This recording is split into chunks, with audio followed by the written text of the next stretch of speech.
Hello everyone. This video explains our mechanical engineering senior design project, Orion, the autonomous wall climbing robot.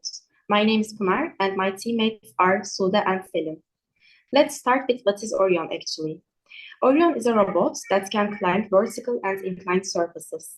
This robot can hold on surfaces well and doesn't slip. It can carry weight while climbing. We tested Orion on flat, inclined, and vertical walls. Our goal was to make the robot fast, strong, and able to climb different surfaces. Thanks to these features, Orion can be used for purposes such as cleaning and painting in tall buildings. Now, parts of our design. This is one of the main parts of our robot. It's called the air tunnel. We designed the air tunnel by using Siemens NX, and then we produced it with a 3D printer. We assembled the brushless motor and propeller in the center of the air tunnel. The goal of this design is to generate thrust force that helps the robot stick to the surfaces. The robot and propeller pull air from under the robot. This thrust force allows the robot to attach to surfaces at different angles.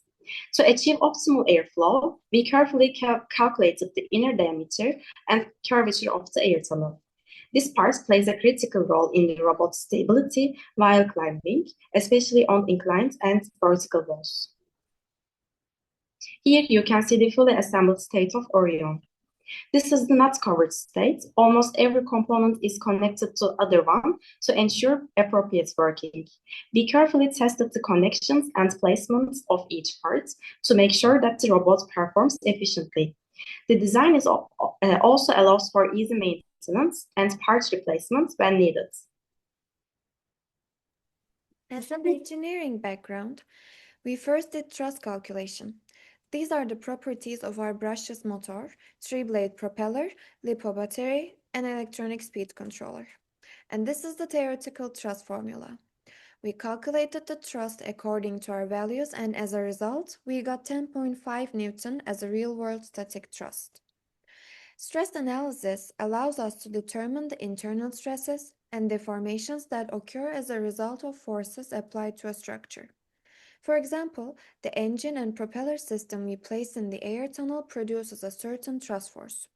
While this force is being transmitted to the structure, we look at the equivalent stress value to see if it exceeds the elastic limits of the material at any point.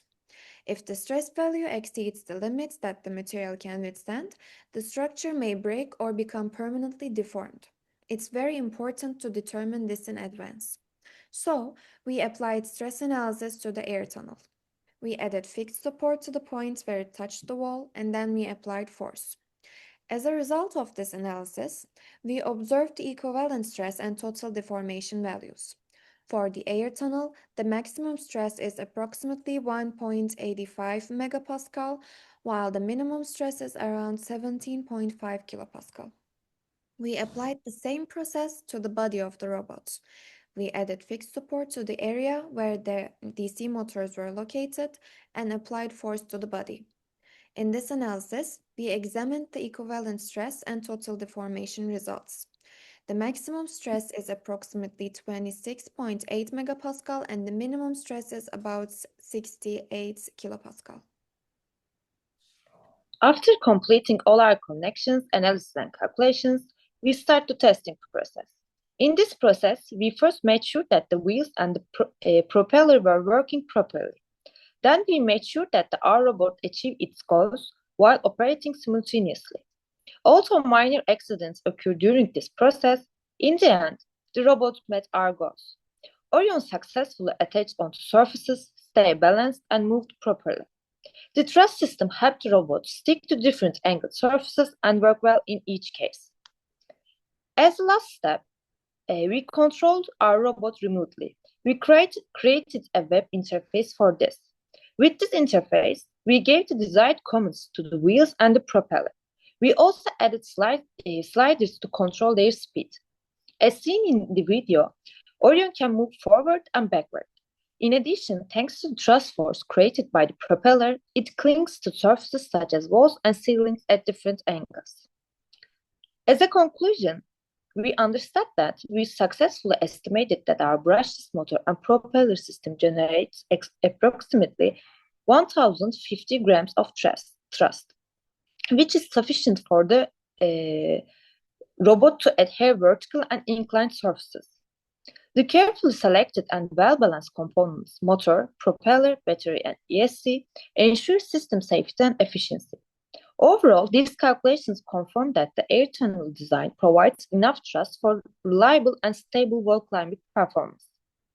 Thank you for listening.